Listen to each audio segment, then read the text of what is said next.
Bonjour à tous les amis, j'espère que vous allez bien. On a fait Huayna Potosí, le fameux pic à 6000 mètres près de La Paz et qui est censé être le plus facile 6000 mètres du monde. Alors, petit disclaimer, quand tu regardes les vidéos, tout le monde dit c'était le truc le plus dur de ma vie que j'ai jamais fait. Mais en réalité, je pense que la réputation de c'est le plus facile 6000 mètres, elle est vraie. Voilà. Donc, on va vous parler comment ça s'est passé, la réservation, comment ça s'est passé le jour même, etc. Tous les pièges à éviter, toute l'expérience qu'on a eue. Parce que généralement, on voit les gens au sommet exténués en disant « Mon Dieu, c'était le truc le plus dur de ma vie. » Qui pleure. Et qui, voilà. Mais on va vous dire, bon, notre ressenti, la réalité. Et puis, il n'y a pas que ça, parce que pour que ça se passe bien, il faut... il y a beaucoup plus de facteurs. Et je pense que les vidéos ne couvrent pas ça. Voilà. Donc, on va vous parler. Donc, déjà, pour vous dire, donc on était à La Paz. Nous, ça fait un moment qu'on se promène entre guillemets haute altitude, puisqu'on était à 3000 mètres, parce qu'on était avant au Pérou. Donc, on a fait aussi pas mal de trek au Pérou. On a fait notamment la grande montagne. Comment elle s'appelle, tu te souviens? La montagne de Vinicunca. Ouais, Vinicunca par exemple, qui est à 5000, il me semble. Ouais. Et on était sur le lac Titicaca, qui est à 4500, un truc comme ça, il me semble. Ou peut-être 5000. Non, moins de 5000. C'est moins de 5000. Ou 3600. Ouais, un truc comme ça. Voilà. Bref, on était acclimaté relativement bien, même si le pic est à 6000, donc c'est quand même une sacrée différence. Mais juste pour vous dire, nous, ça a suffi l'acclimatation d'avoir été sur le lac Titicaca et d'avoir fait quelques treks au Pérou. Ok. Voilà. Donc après, pour les réservations, les excursions, on vous propose 2 ou 3 jours. Ouais, juste pour vous dire, du coup, il y a une rue où il y a tout simplement tous les shops.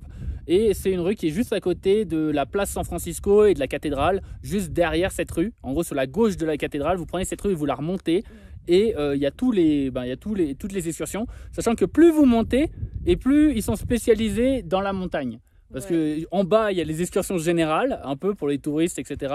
Et plus vous montez, et plus c'est spécialisé dans l'alpinisme. Donc on vous conseille. Donc nous, ce qu'on a fait, c'est qu'on a fait toute la rue. Et on leur a demandé tous les prix. On a négocié aussi à chaque fois les prix.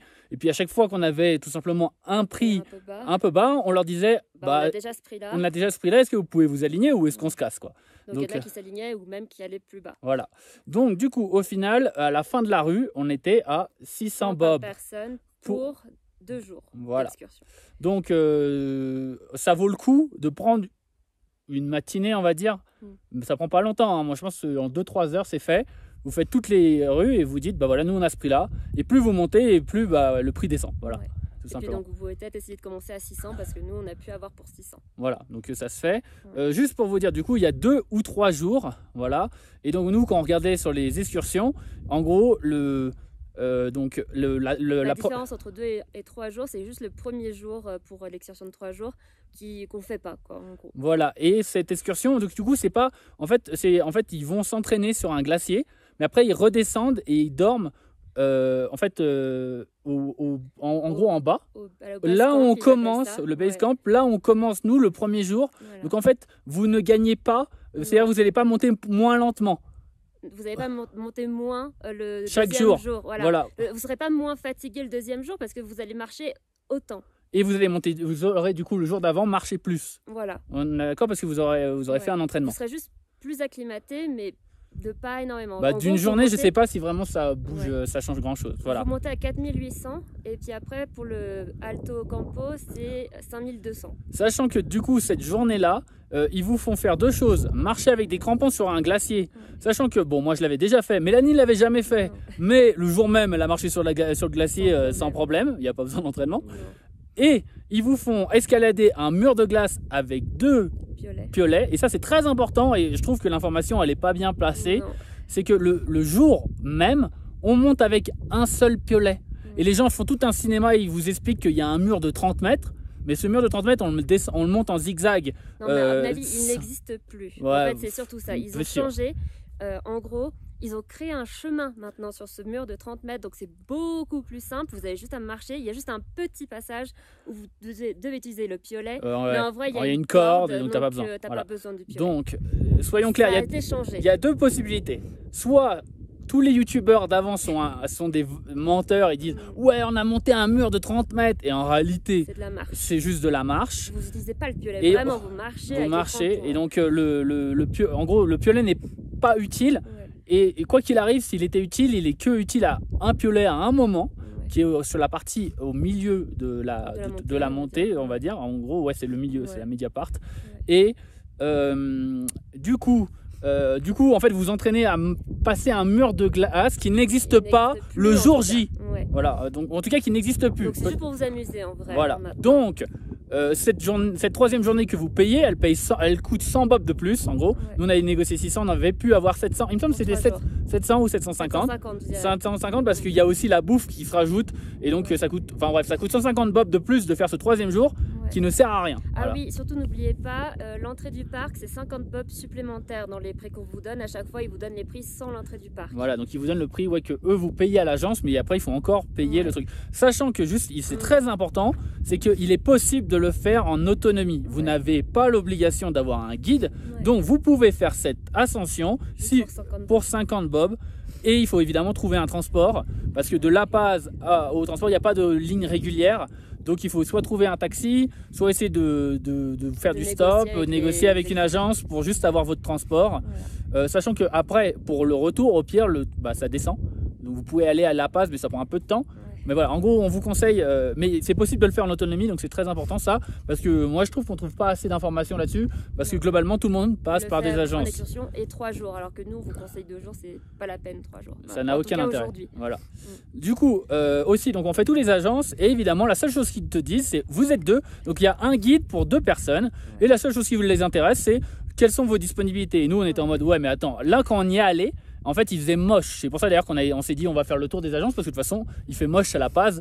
Autant faire le truc. Juste aussi pour vous dire, il y a des saisons pour faire cette montagne. Alors évidemment, ils vous disent que c'est tout le temps possible. C'est tout le temps possible, c'est vrai, mais c'est plus ou moins difficile. Et nous, on voulait que ce soit le plus facile possible. Donc c'est de juin à septembre. Et nous, on est en septembre. Et vous pouvez le voir, il y a des nuages. Là, il y a un peu de vent. D'ailleurs, vous pouvez peut-être l'entendre dans le micro. Les fenêtres météo en septembre sont courtes. Okay, donc c'est pas facile de trouver vraiment vraiment idéal. Alors que par contre, juillet-août, je pense que vous pouvez y aller les yeux fermés n'importe quel jour. Ça peut le faire, je pense. En tout cas, nous, c'était l'expérience qu'on a eue quand on était côté Pérou. Il faisait juste beau tout le temps. Voilà. Donc peut-être en Bolivie, c'est un peu différent. Mais potentiellement, juillet-août, ça vous garantit des bonnes fenêtres météo et vous pouvez peut-être y aller un peu plus les yeux fermés. Vous n'allez pas avoir de la neige ou trucs comme ça parce que nous, les jours précédents, on ne voulait pas y aller, il a neigé. Voilà. Par contre, eux, ils nous disaient, vous prenez... Ça m'énerve. Bah oui, et on ne veut pas être sous la neige avec le vent glacial et se les plaît et ne pas profiter de... Et donc, juste pour vous dire du coup que on a eu 600 comme prix et une fois qu'on a eu 600 comme prix et qu'on a pris les Instagram, les WhatsApp, les agences, voilà, et on leur a dit on a eu ce prix, il y en a pas mal, il y en a quand même pas mal qui se sont alignés sur les 600. Mais il y en a par exemple Jiwaki qui est assez bien réputé qui a dit non, moi je descends pas en dessous de 750. Voilà, et on vous en parlera un petit peu après aussi. Voilà. Donc du coup là c'est les prix. Juste pour vous dire que du coup il y en a aucun qui se sont engagés sur les jours. Aussi, il nous montrait, donc il y a un endroit, il y a un site internet que je vous mettrai qui est bien pour avoir la météo. Donc c'est à vous de décider du jour laquelle vous partez et il n'y a pas moyen d'essayer d'avoir une recommandation par une autre agence. Voilà. Et donc les agences, elles vous disaient quoi aussi, il y avait le samedi, il y avait un jour qui était dégagé. Par contre, il y avait masse de vent. Ouais. Et genre, ils disaient, en gros, à chaque fois qu'on essayait de dire non, mais recommandez-nous un jour, ils nous recommandaient le samedi. L'ascension le samedi. Voilà, parce que juste, ils disaient, regardez, c'est dégagé. J'étais en mode, super. Ouais, alors qu'il y avait beaucoup de temps. Ouais. Donc c'est à vous de prendre la décision. Je vous recommande, je vous mettrai un site en description qui est plutôt bon et qui vous donne le truc parce que la météo qu'on a eue, nous, c'était bien la météo à 3 jours près en avance. Qu'on a eu, qui était prévu et qui a été le cas. Voilà. Ouais. Donc vraiment un bon site, je vous le mettrai en description. Et puis si vous voulez que je vous aide, à la limite, mettez-nous en description, je pars entre ces dates-là et ces dates-là, on pourra regarder vite fait et vous dire nous ce qu'on vous recommande. Voilà. Donc nous on est parti avec Illimani Mountain, tour opérateur, un truc comme ça s'appelle. Donc la particularité d'Illimani Mountain, c'est qu'ils font justement Illimani, qui est une montagne encore plus dur, beaucoup plus dur je pense, je sais pas beaucoup plus dur, mais plus dur en tout cas, et qui est à 6300 et qui est la magnifique montagne que vous pouvez voir depuis La Paz, un peu de partout depuis La Paz, et elle est vraiment belle, voilà. Et donc du coup, qui peut le plus, peut le moins. Moi j'étais il y en avait plein à 600, mais au final j'étais en mode, il y a un guide qui était très connu, qui s'appelle Irineo, voilà. Qui est le propriétaire de l'agence. Voilà, et donc en gros on a demandé donc nous on a dit bonjour, nous on est prêt à partir à 600 avec vous, mais à condition d'avoir Irineo, voilà, parce qu'il était très connu et il est capable de faire Illimani, donc on savait que c'était facile pour lui, une Potosi. Voilà, et donc le gars avec qui on négociait, il nous a dit oui, pas de souci, d'accord. Et donc, j'ai même demandé qu'on l'écrive sur le papier. Donc on a une preuve, et puis on l'a même écrit sur le WhatsApp, parce que juste après d'avoir négocié le prix et d'avoir payé, on lui a écrit un message sur WhatsApp pour confirmer tout ce qui avait été convenu. Parce que on sait, on est en Bolivie, les mecs te disent toujours oui c'est possible, et après ils disent non. On n'avait jamais dit ça. Donc à chaque fois qu'on fait quelque chose, à chaque fois que vous négociez, à chaque fois qu'il y a un prix, à chaque fois qu'on vous donne un prix aussi, vous lui renvoyez sur WhatsApp, vous aviez bien dit 600 il y a 1 heure, n'est-ce pas? Voilà, tu vois, parce que comme ça, ils ne font pas oui, vous partez avec eux, et puis le jour du départ, ils font mais en fait c'était 750, tu vois, ils ne peuvent pas te niquer là-dessus. Donc tu te sécurises, etc. Donc ce qui était convenu, c'était qu'on parte avec Irineo, le fameux guide avec la grande réputation de cette agence. Cette agence, entre guillemets, elle est connue juste parce qu'il y a ce gars, voilà. Et on a aussi été, avant de payer, on a été dans la boutique et on a essayé notre matériel et on l'a choisi. Voilà. Donc on a réservé notre équipement 2 jours à l'avance. Voilà, et avant que justement, on voulait pas le jour même qu'on nous file du matériel. Voilà, et donc juste aussi pour vous dire, l'équipement qui vous file, il est très différent en fonction des agences. Et cette agence-là, du coup, elle fait Illimani et elle avait du bon matos. Donc elle avait des chaussures qui sont des vraies chaussures d'alpinisme et pas des chaussures, notamment il y a des espèces de chaussures de ski, on va dire, ça ressemble à des chaussures de ski et qui sont en plastique et qui sont hyper lourds. Et donc là ça va être très dur parce qu'avec l'altitude vous allez avoir moins de force, tout va prendre 2 fois plus de force pour pouvoir le faire. Et donc du coup ces chaussures là typiquement c'est un truc qui va vous tirer une balle pour réussir ce sommet. Donc on était assez contents, on était contents de l'équipement, ils avaient des bonnes chaussures, etc. Ils avaient beaucoup de choix. Et puis on a aussi commencé à faire des vidéos dans leur shop, histoire de leur expliquer qu'on allait leur faire une review, et que en fait ça compte beaucoup, parce que moi j'ai regardé toutes les reviews, toutes les vidéos, et à chaque fois j'ai noté quelle agence avec qui ils étaient partis et s'ils avaient réussi ou pas le sommet. Comme ça j'avais fait mes petites stats, tu vois, pour pouvoir choisir la bonne agence. Voilà. Et donc eux, en l'occurrence, on n'avait vraiment pas trop entendu parler d'eux, parce qu'ils sont vraiment spécialisés pour Illimani. Mais comme d'hab, qui peut le mieux, peut le plus, peut le moins. Moi j'étais confident que s'ils étaient bons, ils avaient une bonne réputation sur Illimani, ils pourraient torcher le mont qu'on a fait. Voilà. Donc on a réservé, on a fait tout, on a fait nos trucs, on a choisi aussi donc du coup nos dates, c'est nous qui les avons choisis. Et donc on était censé avoir une belle journée pour monter, donc la journée du samedi qui est la fameuse journée très dégagée mais venteuse, pour monter jusqu'au Campo Alto, et après le jour du Campo Alto, le vent devait s'arrêter pendant la nuit et avoir un sommet dégagé. C'est ce qui s'est passé. Voilà. Donc on est content de ça en tout cas. Et donc on arrive à l'agence le matin à 8h30 pour récupérer d'autres équipements, genre les piolets et tout ça, ça on n'avait pas choisi. Alors juste pour vous dire, du coup Mélanie a un piolet trop petit. Donc faites bien attention. Donc juste vous devez tenir votre piolet dans la main, et il faut qu'il arrive jusqu'aux chevilles, voire le plus bas possible, c'est le mieux. Parce que de toute façon c'est pas technique comme truc, donc vous n'aurez jamais à attraper le bâton d'une certaine manière, donc en vrai il vaut mieux l'avoir long pour que ce soit un bâton, exactement. Moi je pouvais pas l'utiliser comme bâton, il était trop petit. Voilà, donc c'est dommage. Du coup voilà, et là qu'est-ce qu'on arrive, il y a un guide qui arrive et qui dit je suis Sébastien. Sébastien. Donc on se dit bon, ok, on n'aura pas de truc, mais on s'était dit auparavant, bon, on ne dira rien, il faut juste, on a confiance. On a confiance, ils ont une bonne réputation, et voilà, les guides, ils ont. Faut pas qu'on se prenne la tête, parce que sinon, c'est chiant, quoi. Voilà, on a dit, on va laisser, à tous les coups, on n'aura pas le guide. Moi, je me suis douté, tu vois. Je sentais que le gars là. Je sais pas pourquoi, mais on l'aurait pas. Mais ils nous ont dit oui, même si on l'a mis par écrit, même si on l'a mis par SMS et qu'ils nous ont dit oui. le jour même, ce sera des voleurs et on saura que voilà. Donc, mais on avait bien un autre équipement. Oui. Et donc on fait des vidéos aussi, soit de mettre la pression. Et visiblement, ça a bien marché sur le gars. Il avait l'air de dire au gars, vas-y, mets les portions de bouffe bien. Bien comme il faut. Il lui a donné un billet de 100 pour nous payer la bouffe. Donc visiblement, et quand il est parti, finalement, il a été refaire des. Il est passé, il est reparti faire des courses. Ouais. Donc un conseil, franchement, ça vaut le coup de dire aux mecs que vous avez une chaîne YouTube et que vous allez faire une review de leur chaîne, parce que surtout si vous êtes français, ils vont vous dire vous pourrez faire un message sur WhatsApp, les groupes, mais en gros c'est Facebook, je pense. Sur les groupes français, parce que globalement, ils savent que les Français ont tendance à faire de l'alpinisme globalement, et que on regarde vachement les commentaires, on est assez exigeants, voilà. Et donc du coup, ça vaut vachement le coup. Du coup, on part. Donc on a bien le bon matériel. On va bien à 9h comme ouais, ça j'ai trouvé ça cool parce que c'est jamais le cas. Hein. Donc on est parti à 9h et on monte dans le transport. Et donc on a un transport privé pour nous qui est au nom de la compagnie et on part. Ouais. Alors juste pour vous dire, du coup on commence à voir la montagne, et nous on voit des transports qui s'arrêtent pour faire des photos. Et nous, ce que j'ai trouvé dommage, c'est que juste on trace. Voilà.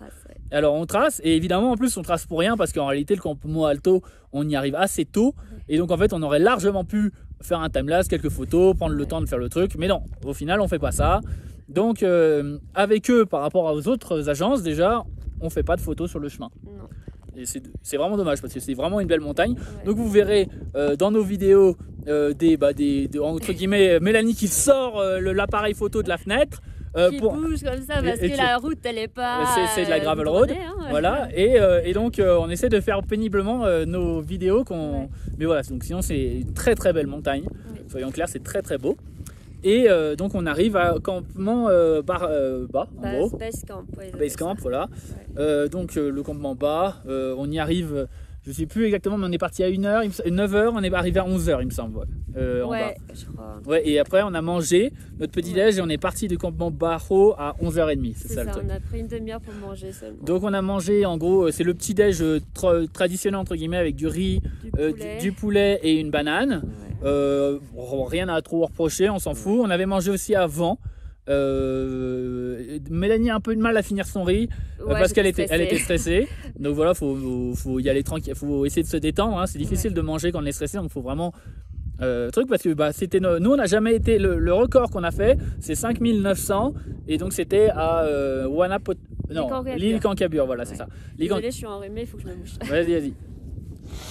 Donc du coup on était donc on a fait l'île Cancabur, et quand on a fait l'île Cancabur, je peux vous dire qu'on en avait chié, mais alors vraiment fort. Je pense que c'est la montagne la plus dure qu'on ait jamais fait, et je vais vous dire tout simplement, c'est toujours le cas. Mais du coup, de cette expérience, on a retiré du coup une énorme pression, parce qu'on se disait qu'on allait tenter quelque chose de plus difficile, ce qui n'a pas été le cas, précision. Donc voilà. Du coup, on arrive, donc on part à 11h30. Et on nous dit 2h30, 3h de marche. Donc on dit bon, ok. Et on monte tranquillou. Ouais. Bon, et en fait, au bout d'une 1h30, on arrive donc à au campement Alto, voilà. Donc on arrive au campement Alto, mais c'est au niveau du premier refuge, qui est le refuge historique de campement Alto. Donc là, après, le gars il nous dit on peut faire une pause vu qu'on a mis 1h30 à la place de 2h30, et puis il a dit voilà, faites ce que vous voulez. Donc Stéphane commence à faire des timelapses, moi je fais des photos. Voilà, et on essaie de taper un peu la discute avec le gars, mais c'est un peu difficile. On lui pose une question, il répond oui ou non, ou un petit truc, et puis il n'y a rien qui suit, quoi. Voilà, donc en gros la conversation, il s'en fout, quoi, en gros. Et puis par contre, il commence à essayer de dormir aussi. Voilà, et puis il croise un guide, et puis là, alors par contre, il tape la discute. Mais pas en espagnol, dans leur langue, je sais plus comment. Je sais pas comment ça s'appelle, mais en gros un équivalent du quechua, mais côté bolivien. Ouais. Mais disons que du coup, en gros, nous on essaie de faire la conversation avec lui, il en a un peu rien à foutre, et il répond péniblement. Ouais. Et puis moi, en plus, je suis assez content parce que en vrai, j'ai fait beaucoup d'alpinisme, mais j'ai jamais payé de guide. Et donc, pour une fois, j'ai quelqu'un qui a une formation. normalement, entre guillemets une formation, hein. C'est une formation en Bolivie, hein, donc c'est autre chose, mais il est censé avoir un peu de connaissances et un peu d'expérience sur la montagne. Et on essaie de lui poser des questions et d'essayer d'avoir un peu de connaissances, et je lui pose des questions sur les nœuds, et j'essaie d'avoir des trucs, et puis à la fin il bredouille des trucs, et en fait il nous montre rien, il fait pas grand chose.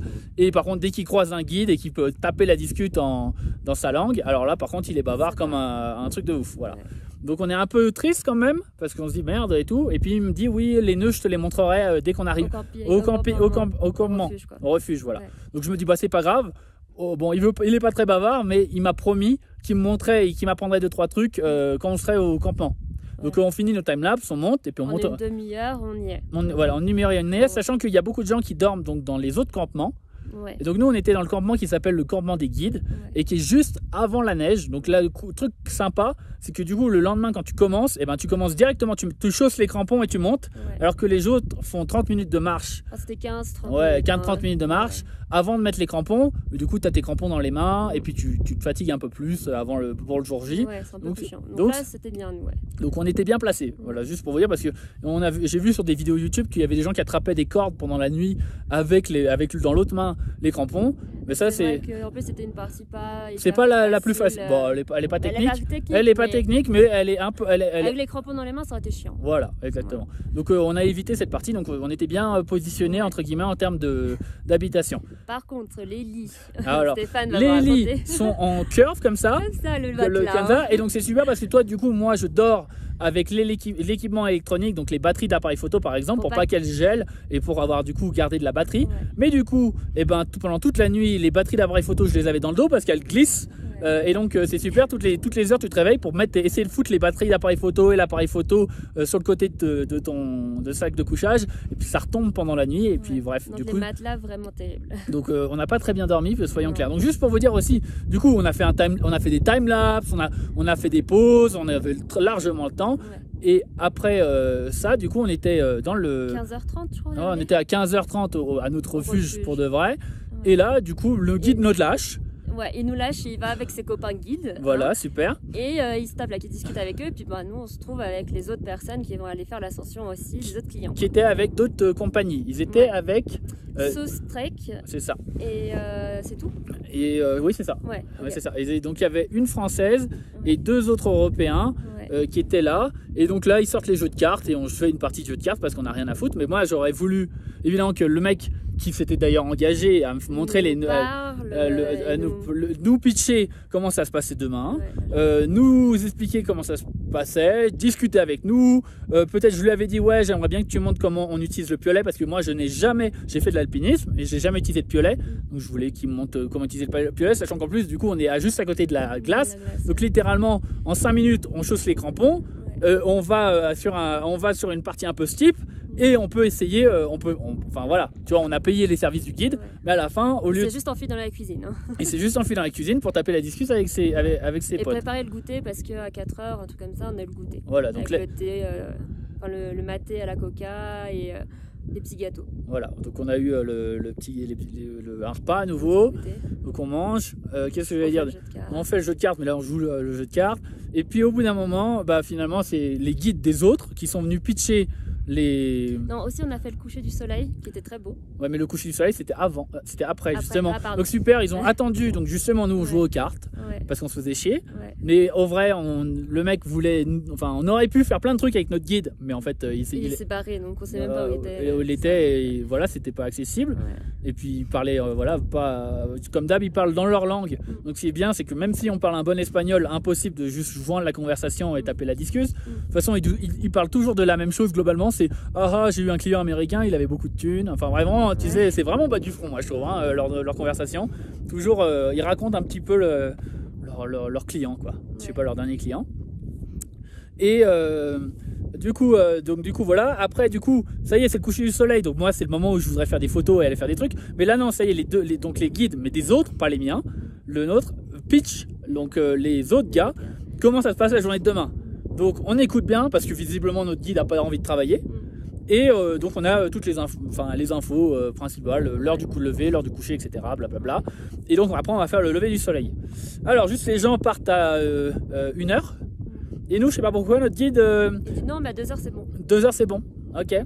Et il me dit, non, mais j'ai vu votre expérience et tout ça. Enfin bref, en gros, ce qu'il nous explique, en gros, j'étais là au départ, moi j'étais en mode, nous on est lent, on a bien insisté sur le fait qu'en altitude, notamment avec notre expérience du 5900, on a bien vu qu'on était des gros lents, on avait été très très lents et que fallait faire gaffe. Et moi j'étais pour partir à 1 heure comme tout le monde, ouais, voire même partir un peu avant. Parce que moi, partir, à la limite, après on ralentit le pas, au pire on fait des pauses dans des endroits où il n'y a pas trop de vent. Et au pire, on arrive un peu en avance et ça nous va très bien. Ouais. Alors on se les aurait pelés en haut de la cime, soyons clairs, mais c'était censé être une journée très belle, dégagée, sans vent. Donc de toute façon, la cime, elle n'aurait pas été trop dure. Voilà. Donc nous, on était partis là-dessus. Mais à la fin, il me dit oui, j'ai l'expérience, je le fais 3 fois par jour, 3 par semaine. Donc moi, je pense que si on part à 2 heures, c'est le mieux. C'est bon. Ouais. Bon, on finit par lui dire oui. Et puis je lui dis, bon, tu nous montres les nœuds? Il me fait, ouais, demain. Ok, donc du coup, on va se coucher. 7h. Ouais, 7h. Un truc comme ça. Ouais.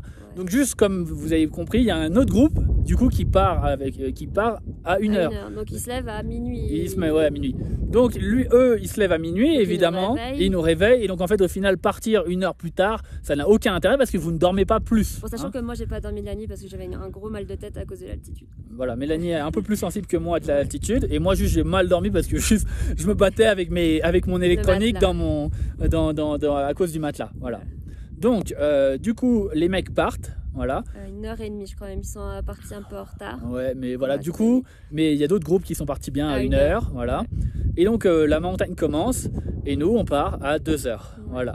Voilà. Du coup, on attaque. Donc voilà, Mélanie n'a jamais fait de crampons. Il montre pendant 1 minute comment marcher avec des crampons. Super, mais il te montre vraiment rien. Ouais, il te montre vraiment rien, mais donc, du coup ça suffit. De toute façon, en vrai, marcher avec des crampons, c'est comme marcher avec des chaussures de ville presque. Il n'y a pas vraiment de difficulté. Non. Donc on monte dans la montagne et donc nous, pour vous dire, on est les derniers. Il y a 7 groupes, ok, et on est le 6e groupe, ok. Donc on est le 6e groupe, on est donc il y a 7 groupes et les autres sont quand même bien devant. Ouais. Alors le truc que j'ai trouvé quand même, les groupes tous sont partis à 1 heure, donc ils sont un peu tous à la queue leu. Oui. Et donc je me dis bon, au moins on est tout seul. On est un peu tranquille, voilà. Ouais. C'est ça. Donc c'est vrai que pour la première partie de la hike, on est tranquille. Ouais. Et donc il y a un 7e groupe derrière nous et on avance. Et il nous avait dit aussi dans le speech, normalement toutes les 30 minutes, 3 minutes de pause. Mais ça c'est ce que disaient les autres groupes. Voilà. Donc du coup nous on monte et puis en gros on monte sans pause. À mon rythme à moi parce qu'au début on marchait un peu plus vite, j'avais le souffle un peu court, donc il a dit bon on va marcher un peu plus lentement, donc il a quand même fait attention à moi en se disant oui non il va pas y arriver si on continue à ce rythme là, donc on a diminué un peu le rythme, mais après c'est vrai que j'avais plus le problème de souffle, je marchais normalement. Et juste pour vous dire, moi ce que j'ai pas trop aimé et c'est important, c'est qu'il vaut mieux pour moi partir tôt et ralentir le rythme pour arriver à la cime à la bonne heure et faire des pauses régulières avec lui, plutôt que là en gros finalement il est parti en mode c'est des gros warriors, ils vont rouler sur le truc et au final on a couru après le temps, c'est-à-dire on s'est permis 0 pause, on s'est permis 0 pause bouffe. On a juste marché et on a juste changé, on s'est juste arrêté pour pouvoir mettre de plus en plus de layers parce que plus tu montes et plus il fait froid et plus il y a de vent et donc plus tu te couvres au fur et à mesure. Et bien sûr quand on faisait nos pauses c'était pas quand on en avait besoin, c'est quand il croisait son frère. Voilà, et là c'est très important parce que la 7e personne qui est derrière nous c'était son frère et donc il a mis le rythme qu'il fallait pour rejoindre son frère, pour pouvoir faire les pauses avec son frère. Et donc en final cette idée de on part à 2 heures pour être, parce qu'en fait on est des warriors. En réalité c'était juste pour pouvoir taper la discussion avec son frère, pour être tranquille avec son frère. Voilà, en gros le mec ses priorités ça n'a jamais été nous, ça a toujours été de croiser les guides et de taper la discussion avec les guides. Voilà. Donc voilà, il s'appelle Sébastien, juste retenez bien ce prénom, ok. Ne le prenez pas et si on vous le donne, vous dites non, je pars pas avec vous. Voilà. Soyons clairs. Donc voilà, donc c'est quelqu'un qui globalement n'a rien à foutre de ses clients et qui globalement estime que si il arrive à t'emmener à la cime dans l'heure, enfin dans la journée quoi, tu seras content. Voilà. Donc juste pour vous dire, du coup, donc on fait le. Donc juste pour vous dire, donc déjà on marche, on commence, donc ça commence à marcher monter tranquillou, puis ça redevient plat. Et là je voudrais juste parler d'un truc, c'est qu'on croise quelqu'un qui est parti à 1h, ok, et qui avait l'air déjà crevé. Mais alors mort, il se tient la tête dans la tête. Je me dis l'altitude et c'est dur pour lui, ça se voit. Et là je me dis ok, premier abandon, tu vois, donc déjà sur 7 groupes. Et 7 groupes, juste, c'est très peu, je voudrais vous dire, parce que les jours d'avant, notamment le vendredi, ça a été, il y avait un monde incroyable à la cime, c'était n'importe quoi. Donc on a eu de la chance, on était sur un jour où visiblement les gens, ils les avaient poussés à faire vendredi, samedi, et donc que ce jour-là, il est censé pas y avoir grand monde, voilà. Donc, comme je vous l'ai dit, 7 groupes, voilà, et dont un groupe derrière nous et un gars qu'on vient de dépasser hyper rapidement. Après, on attaque la partie milieu, qui est le fameux mur de glace, que tout le monde dit un mur de glace de 30 mètres, mais qui est en réalité juste un chemin mur de glace. Ouais, mais c'est... Enfin, voilà, c'est pas technique, non. Et ça se fait. C'est juste, on prend pas mal de verticalité assez rapidement. C'est juste ça. Et juste, je l'ai pris en GoPro sur le retour, en journée. Donc, potentiellement, vous pourrez voir par vous-même ce que c'est en réalité. Donc, on fait cette partie-là, on arrive là, il nous recommande de se couvrir avec la grosse doudoune. Nous, on dit non, et ça vaut pas le coup, hein, soyons clairs. Et sachant que c'était une journée où il n'y avait pas beaucoup de vent, je précise, parce que s'il y a beaucoup de vent, peut-être c'est différent. On monte encore une autre partie, et là, on arrive du coup à ce qu'on appelle la Combrée, donc le sommet. Il y a en gros un énorme mur de roches, où vous pouvez voir le sommet. Et en fait, on va passer sur la gauche. Et c'est une partie qui monte moins que la partie milieu, mais la difficulté c'est qu'il n'y a qu'un seul chemin et que c'est mi-roche, mi-glace, et donc comme vous changez un petit peu de texture, il faut faire un peu attention parce que vos crampons s'enfoncent pas exactement pareil, des fois vous faites un peu tomber des pierres, donc c'est un peu une partie un peu difficile. Et là, juste pour vous dire, du coup là à ce moment-là, on a rattrapé tout le monde, tous ceux qui sont partis à 1h, on les a rattrapés là. Donc à la fois, donc ça veut dire qu'en gros on a marché, on a mis 1 heure de moins que tout le monde pour atteindre ce point, parce qu'on a tracé. Mais le problème, dans les embouteillages. Et voilà, et super, parce que le problème c'est qu'à partir de ce moment-là, impossible tu peux plus déplacer, parce que justement on est sur un chemin et qu'il est assez étroit, voilà. Et donc tu peux plus déplacer. Donc super, du coup, en gros on arrive, et là. En gros, on arrive et on part en pareil. Du coup, on est encore le 7e groupe, sauf que cette fois-ci, on est dans les embouteillages. Les gens, évidemment, comme on a réussi à les rattraper, c'est-à-dire qu'on marche plus vite qu'eux. Donc là, on est dans les embouteillages en suivant des gens qui sont moins techniques que nous. Voilà. Et au bout d'un moment, en plus, le guide se perd. Ah, bravo. Super, bravo. Et là, il perd des heures à essayer de faire des marches et à essayer de rejoindre Parce qu'on est sur le glacier, c'est un peu galère, quoi. Et donc, du coup, voilà, il essaye de faire des marches, mais ça sert à rien parce qu'en réalité, on a les crampons qui vont bien. On perd un temps fou, et à la fin c'est moi qui commence à lui gueuler dessus et lui dire écoute mon gars, là il y a un rocher, là on passe par là et on remonte sur le chemin, et c'est ce qu'on fait. Et au final ce passage technique, il y a beaucoup de gens qui abandonnent, mais qui abandonnent pas vraiment, c'est-à-dire qu'ils font une pause et ils vont regarder le lever du soleil là, et puis plus tard ils vont rejoindre le Combrée, ok. Enfin donc le Combrée c'est le sommet. Donc ils vont faire ça, et ils vont pas pouvoir voir le lever du soleil depuis le sommet. Donc, il y en a plein qui s'arrêtent, et puis il y a plein de gens aussi qui ont besoin d'une pause, et nous on trace et on les double, mais au final on se fait chier parce que, en gros, on est à la queue leu, et techniquement on est largement plus rapide que les autres. Évidemment, si on était parti à 1h, on serait devant eux depuis bien longtemps, on aurait pu arriver avant. En plus, le gars donc se paume, et à la fin c'est à moi de lui montrer le chemin, et comment se sortir d'arriver sur le bon chemin. Donc là, moi je trouve que c'est quand même gonflé, parce que le gars le fait 3 fois par semaine, et à la fin c'est moi qui suis en train de lui expliquer comment faire. Voilà. Donc juste, on a parlé avec le guide aussi, il est jamais tombé dans une crevasse, il a jamais eu une avalanche ici. C'est vraiment une montagne simple, hein, d'accord, et c'est pas dangereux. Et donc quand je vous ai dit on peut le faire en autonomie, je pense que l'autonomie et le chemin, et ça c'est un truc que personne ne montre sur YouTube, c'est impressionnant, mais c'est Disneyland, c'est-à-dire que c'est un chemin tracé qui a été tracé, tous les groupes marchent dans les mêmes pas, et évidemment tous les jours ils le font, et donc en fait il y a juste un chemin que tu peux voir, je veux dire vraiment de la station spatiale, tu peux voir le chemin, hein. C'est impossible de se perdre, et donc le mec a réussi à se paumer à un moment, et Et c'est moi qui ai dû lui montrer où était le chemin et comment faire. Bref, on rejoint la Combrée. Et là, j'ai vraiment les boules parce qu'on a rejoint la Combrée. Le soleil. À 6h30, on est arrivé. Voilà, à 6h30. Et sachant sauf que le soleil se lève à 6h20. Et puis juste avant que le soleil se lève, il y a les couleurs violettes et tout ça. Ouais. Et c'est beau. Le mieux, c'est arrivé à 6h10. 6h10, voilà. Donc en gros, on avait largement l'expérience, la force, tout ce que vous voulez. D'y être à temps. On avait demandé à notre guide de nous faire partir en même temps que les autres. On voulait voir le lever depuis le sommet. Au final, on s'est aperçu qu'il nous avait fait changer d'heure pour être finalement avec son frère. Ouais.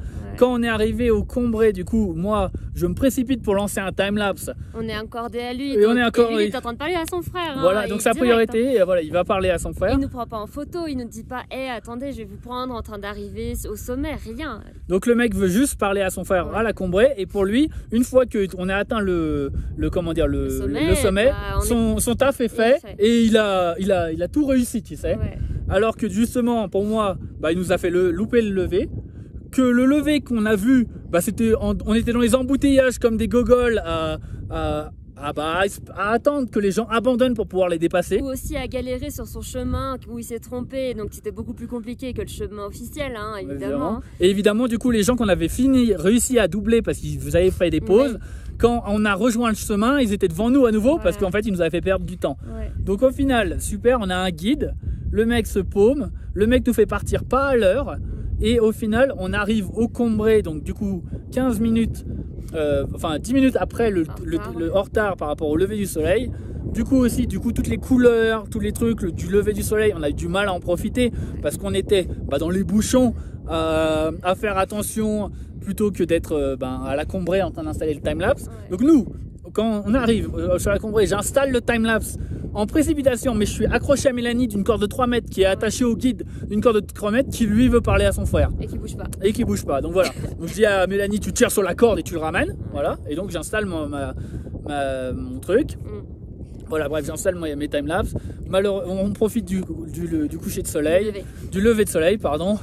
Et on essaye de profiter du moment. Ouais. Et puis du coup après on essaye de se prendre en photo à la Combré. De bouger un peu quoi, parce qu'on voulait pas juste rester à la Combré et regarder. Voilà, et puis on voulait faire des photos, etc. Donc on essaie de prendre des photos, sachant que c'est nous qui nous sommes pris en photo.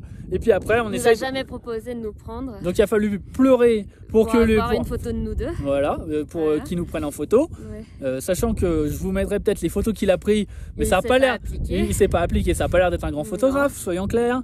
Et voilà, ce qu'il faisait, lui, c'était discuter avec son frère. Et donc au bout d'un moment, je lui dis est-ce qu'il y a moyen que je me décroche? Non, est-ce qu'il y a moyen d'avoir plus de cordes au début? Non, je crois que au départ, je lui ai demandé est-ce que je peux me décrocher parce que c'est plat et je suis pas con, il n'y a pas de danger pour que je puisse faire des photos. Et le mec me dit non. Alors je lui dis est-ce que du coup tu peux me rajouter de la corde?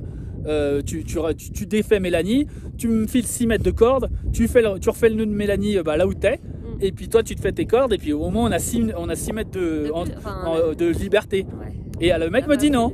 Et là j'étais en mode mais attends, tu crois que je suis un chien là et que tu vas rester au milieu de la Combré et que moi je peux prendre 0 photo? Ouais. Et donc tu ne suis pas en plus.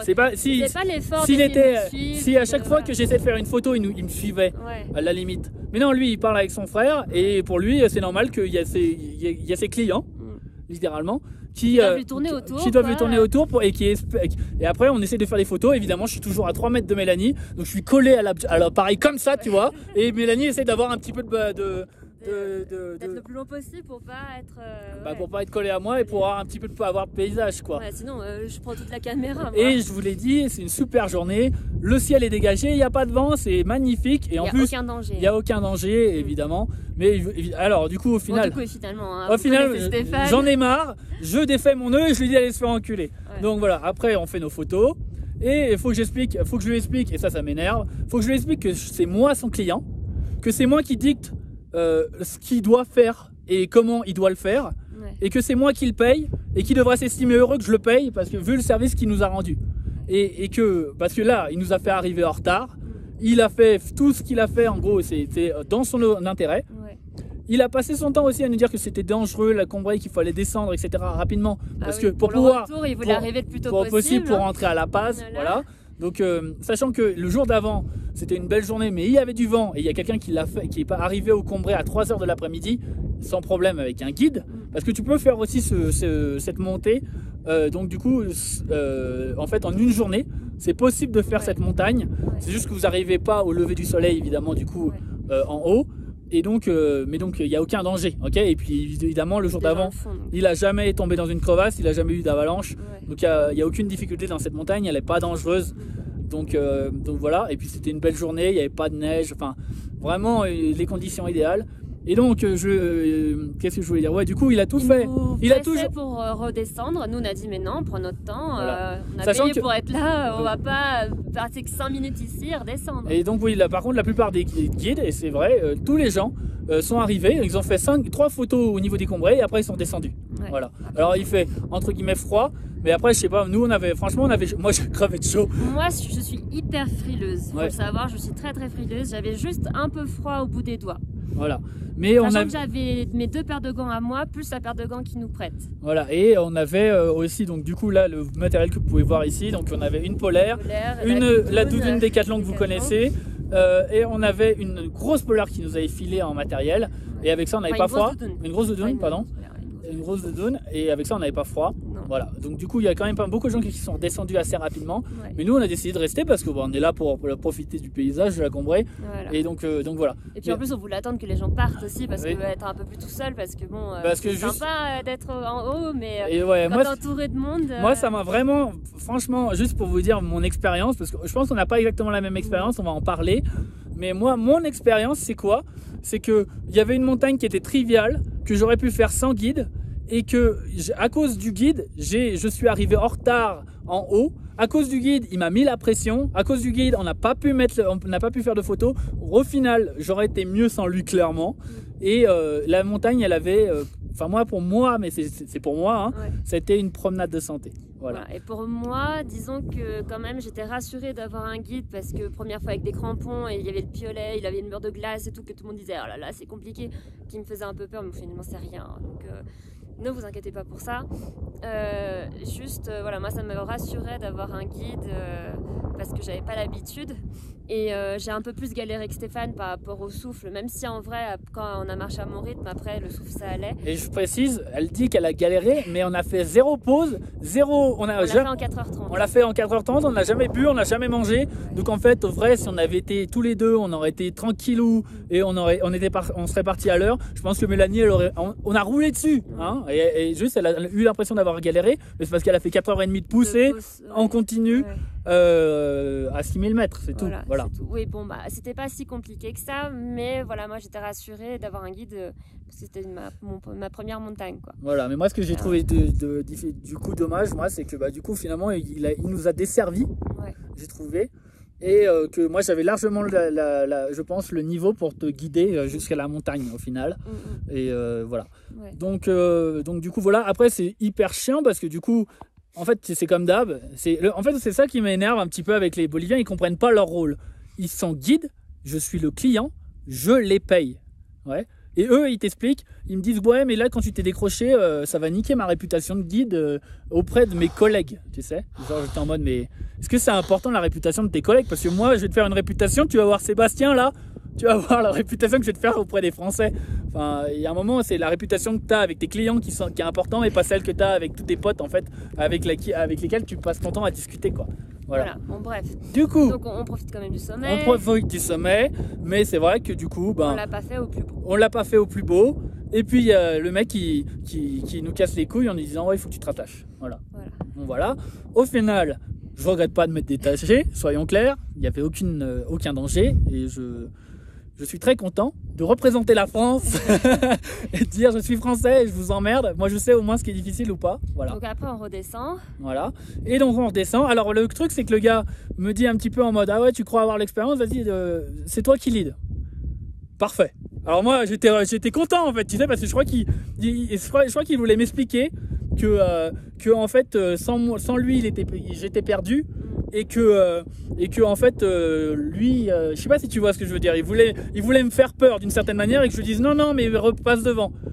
Donc moi j'étais ravi parce que du coup donc c'est moi qui lead et qui descend et du coup je peux profiter de la montagne Et prendre le rythme. Et c'est trop beau, et prendre des photos, et au lieu de voir un cul de guide devant moi, et ben moi j'ai toute la montagne pour moi. Et évidemment, je prends mon temps, je prends des photos, et lui il est derrière nous en train de nous dire ah, c'est dangereux, il faut descendre vite, il faut descendre. Sachant qu'il n'y a pas d'avalanche, il n'y a pas de problème, il n'y a pas de crevasse, ok, c'est tranquille. Hein, c'est le chemin, on le voit. Hein, donc on est descendu assez tranquille. Et on en a profité. Voilà, mais juste du coup tu as un guide casse-couille qui te met la pression parce que lui ce qu'il veut c'est aller à La Paz pour aller faire des courses pour demain. Voilà, donc super. Donc après on arrive, du coup on descend. Donc là on voit juste un très important. Donc le fameux mur de glace. Le fameux mur de glace, les gens du coup de 30 mètres, les gens le descendent souvent en rappel. Du coup c'est le plus simple parce que du coup quand tu es fatigué tu le fais. Ouais.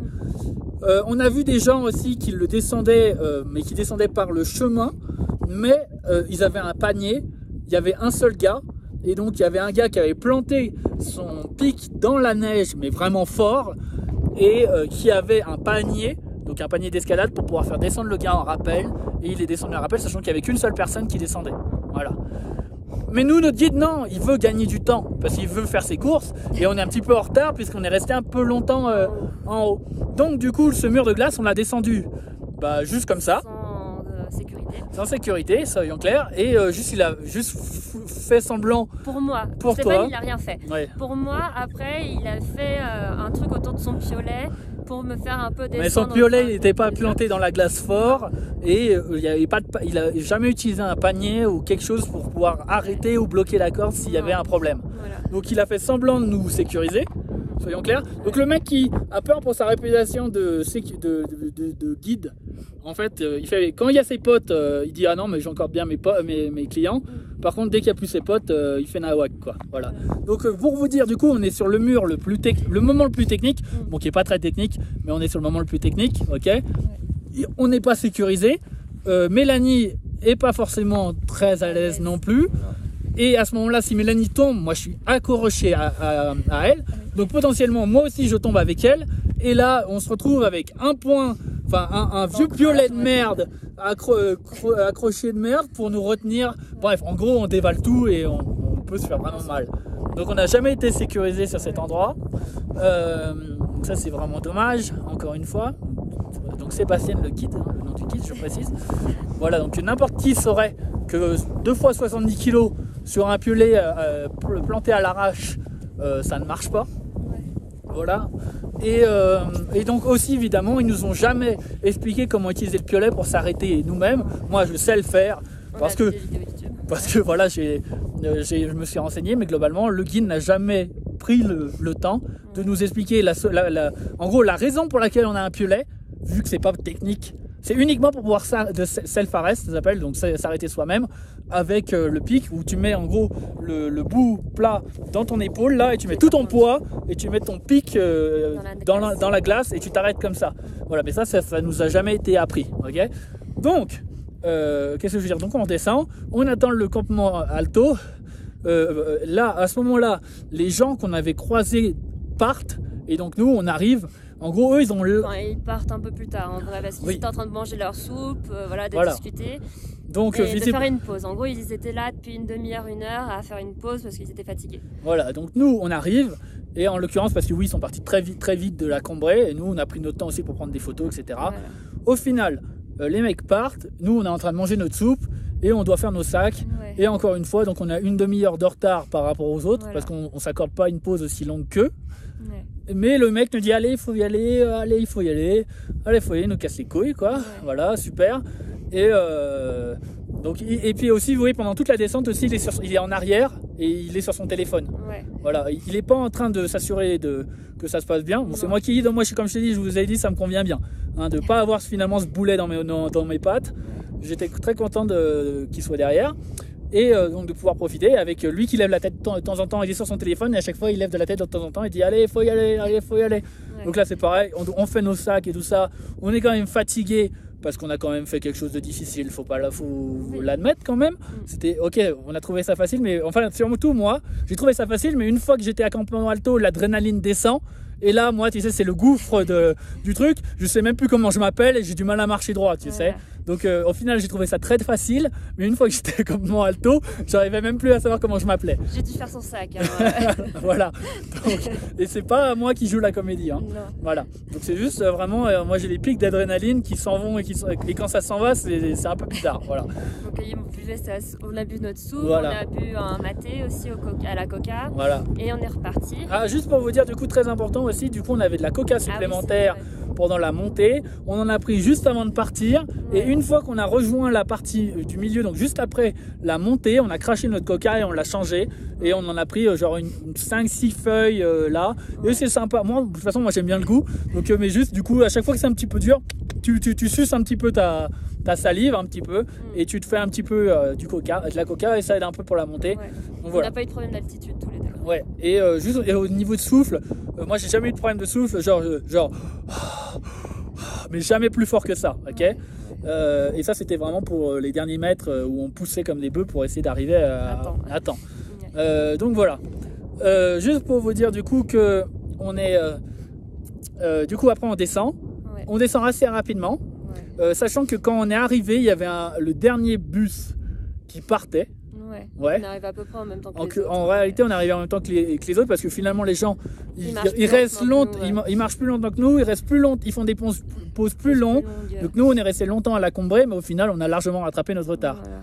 Et on arrive, et là, donc, on a notre bus privé qui nous attend, rempli de tous les gens du village parce que c'est dimanche et ils veulent tous aller à La Paz pour gratos, payés par les petits Français. Voilà. Et là, le pire, alors là, le gars,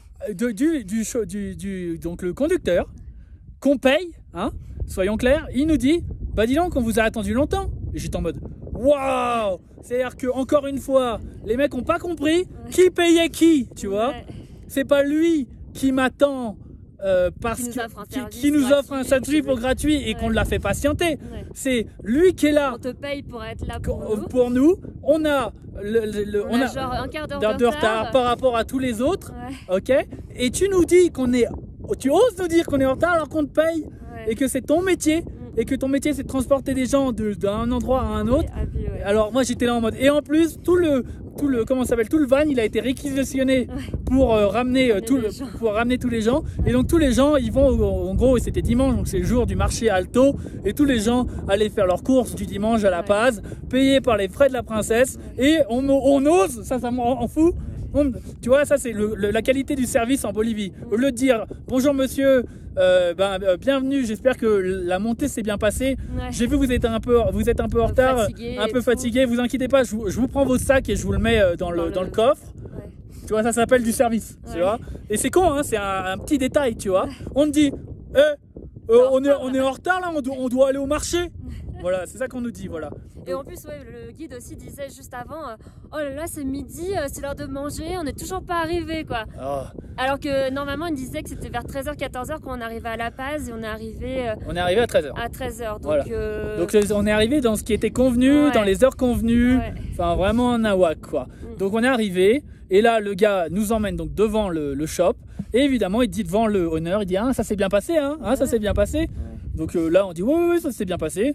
Il part. Bon, et puis après, on a fait comprendre au honneur ce qu'on pensait du guide. Le guide était pas bon. Voilà. Donc, juste pour vous dire, on va faire maintenant un bilan. Désolé, ça fait 1 heure qu'on parle. On va faire un bilan de comment ça s'est passé. Du coup, on a payé 600 par personne pour 2 jours. Je pense que faire le 3e jour, ça sert à que dalle. Non. Même pour ceux qui ne sont pas expérimentés, j'ai jamais marché avec des crampons. Je me suis très bien débrouillée. J'ai jamais utilisé un piolet. Je me suis très bien débrouillée. Nos expériences, elles sont différentes dans le sens où Mélanie avait un peu moins d'expérience que moi, même pas du tout d'expérience que moi en alpinisme. Donc pour elle, le guide, il a été entre guillemets utile. Bon, elle l'a surtout rassuré. Hein. Ouais, c'est tout rassuré. Voilà, elle l'a surtout rassuré. Finalement, au final, notre guide, il nous a servi au détriment parce que si moi j'y avais été tout seul, sachant qu'on peut y aller donc en autonomie et il y a des emplacements pour les tentes au campement Alto, je les rajouterai sur Maps.me, donc vous pourrez les avoir quand vous verrez cette vidéo. Et sinon demandez-les moi et je vous les donnerai. J'ai les points de où on peut dormir bien. Voilà. Donc vous pourrez dormir là, à Campo Alto et pouvoir le faire.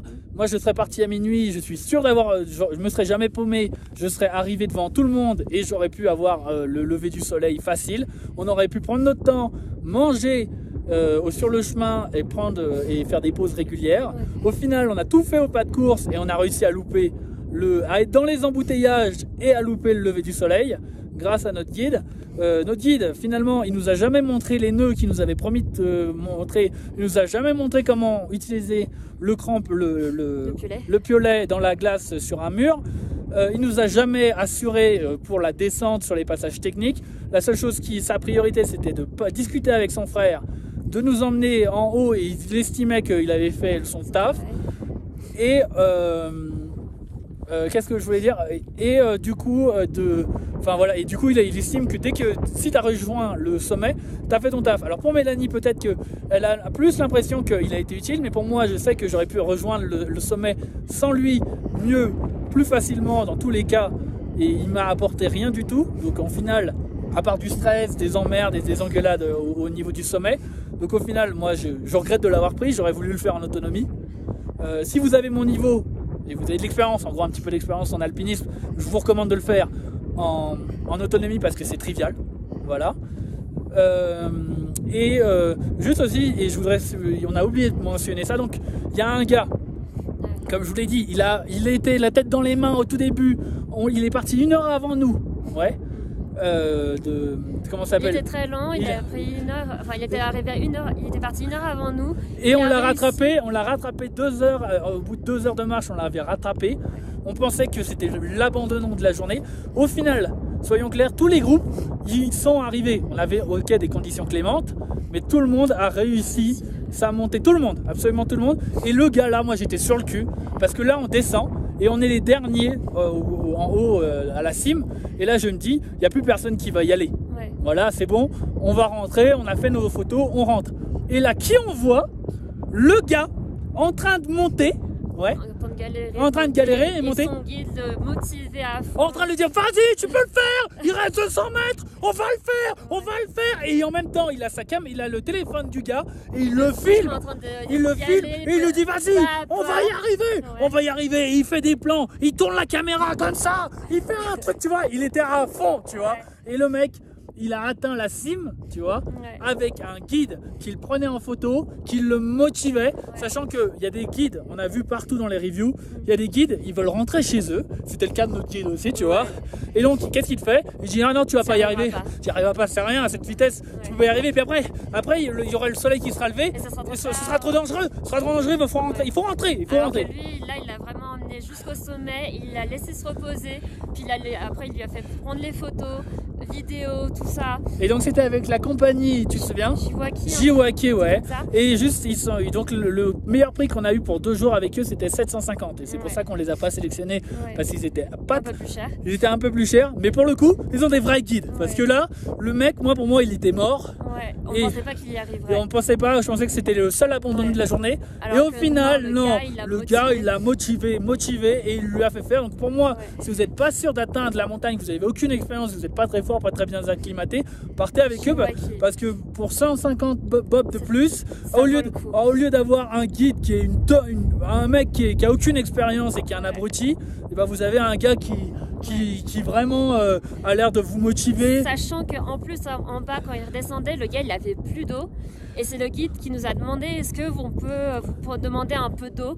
Et il a pris sa gourde, on lui a donné de l'eau et il y en a mis pour pouvoir en avoir sur toute la descente et tout. Donc il est top. Voilà. Donc juste il y a des guides qui sont des tops et des guides qui sont bons. On a récupéré son WhatsApp aussi. Oui, on vous mettra son WhatsApp aussi, voilà. Mais en tout cas, il y a des guides qui sont bons. Donc on a un WhatsApp d'un guide qui est bon. Ouais. On a aussi donc Jiwaki à vous recommander. Aussi sur YouTube, quand on a vu Jiwaki, tous les gens ont réussi à aller au sommet, même avec des conditions de merde. Il y avait une fille qui était avec Jiwaki. Elle avait les cheveux gelés et elle arrivait en haut. Sachant que par contre, je crois qu'il y a une personne qui était dans son groupe. Non, je crois qu'elle a réussi. Non, elle a réussi. Donc non, c'était son. En gros, elle a été accordée avec un autre gars et l'autre gars, sa femme avait abandonné. Voilà. Mais globalement, les gens avec Jiwaki ont tous réussi. Donc en finale, c'est idiot à dire. On était parti avec avec une agence en espérant faire une bonne recommandation. Au final, on recommande une autre agence. C'est pour vous dire quoi. Et donc voilà, donc en tout cas, Jiwaki, on vous la recommande. Alors qu'on ne les a pas utilisés, mais on a vu juste la qualité de leur guide. Le guide était bien. Voilà, et qu'est-ce qu'on a à vous dire? Ah oui, aussi, cerise sur le pompon. Donc du coup, on rentre au gars et on lui dit, bah voilà, nous ça s'est mal passé. Par contre, on aimerait bien peut-être faire Illimani. On sait que vous êtes recommandé, machin, mais par contre, on veut le guide que vous nous aviez promis la dernière fois. Et là, bah c'est moi. Et donc, c'est un fils de pute en fait. Parce que au final, à la limite, c'est un abruti. C'est un abruti parce que là-dessus, il vient de se niquer. Parce que pour moi, t'as une agence, tu dis, ouais, je voudrais ce guide. Le guide, il peut te lâcher en dernière minute, tu vois. Et donc, à la limite, tu peux dire, bah ouais, j'ai dû prendre Sébastien parce que le mec là, il m'a niqué. Sauf que non, le mec avec qui je négociais, c'était lui. Et donc, il était là le matin même. Et donc, il était là. Il voulait juste pas y aller. Il juste voulait pas y aller, il voulait garder. En gros, c'est lui qui close les gars et qui est dans un truc. Et donc, il voulait pas fermer son shop pour pouvoir nous emmener nous. Sauf que il s'était engagé à le faire, il avait donné sa parole à le faire et il l'a pas fait. Voilà, et donc du coup, c'est pas un gars qui l'a lâché en dernière minute puisque c'est lui-même abruti. Donc du coup, ce gars-là, en fait, c'est juste quand il a dit oui, vous aurez ce guide-là, bah il s'engageait personnellement. Voilà. Et donc c'est juste un voleur. Là clairement, il a aucune parole. Voilà. Juste pour vous dire là-dessus. Et donc voilà, donc du coup, juste pour dire, du coup, c'est Illimani Mountain, donc c'est la compagnie avec qui on a été. Leurs guides sont des tops. Le mec nous a menti du coup. Et par contre, juste pour reconnaître qu'on a eu de la bonne bouffe, mais je pense que c'est parce qu'on prenait des vidéos et qu'il a mis le billet pour qu'on ait de la bonne bouffe. Et par contre, ils ont du bon matos. Ça, faut reconnaître, ils ont du bon matos. Et donc, pour 600 bob, le matos qu'on avait, je pense que c'était pas mal. Voilà. Donc voilà, j'espère que ça vous aura éclairé. Vous avez compris, on a une expérience assez mixte du coup, parce qu'à la fois on se dit, oh, on a fait un 6000 mètres, mais en fait on avait fait un 5900 bien plus dur qu'on avait déjà fait. Seul, effectivement, il n'y avait pas de neige. Moi, l'expérience en alpinisme, je me sentais largement capable de faire, c'était trivial le chemin. Donc je pense qu'on avait largement le faire. Moi, si je devais le refaire, je le ferais en autonomie. Voilà. Et je pense que je prendrais Mélanie avec une corde, je louerais mon matériel, parce que comme je vous l'avais compris, le guide, ça joue beaucoup. Et en fait, on avait un boulet avec nous. Voilà, donc vraiment, essayez de bien choisir votre guide, demandez bien des guides qui ont été recommandés. Et si on vous donne un mauvais guide, n'y allez pas. Voilà, et sachant que nous, on avait demandé un bon guide, et on ne l'a pas eu. Donc en fait, finalement, il faut vraiment aller chez des gens. Enfin, moi, franchement, je vous recommanderais, si vous voulez pas le faire en autonomie, allez chez Jiwaki. Ils sont un peu plus chers, mais ils ont des vrais guides. Il y a eu d'autres compagnies qui avaient des vrais guides. Vraiment, je trouve qu'on est tombé sur vraiment le pire, presque le pire guide parce qu'au moins les autres, quand ils sont arrivés au sommet, ils n'ont pas été discuter avec leurs frères. Ils ont été d'abord ils ont été pris en photo. Voilà, c'est la minimum, quoi, tu vois. Et donc voilà, donc on est très déçus de notre guide. Et donc on était avec Sébastien de Illimani Mountain. Voilà, bisous.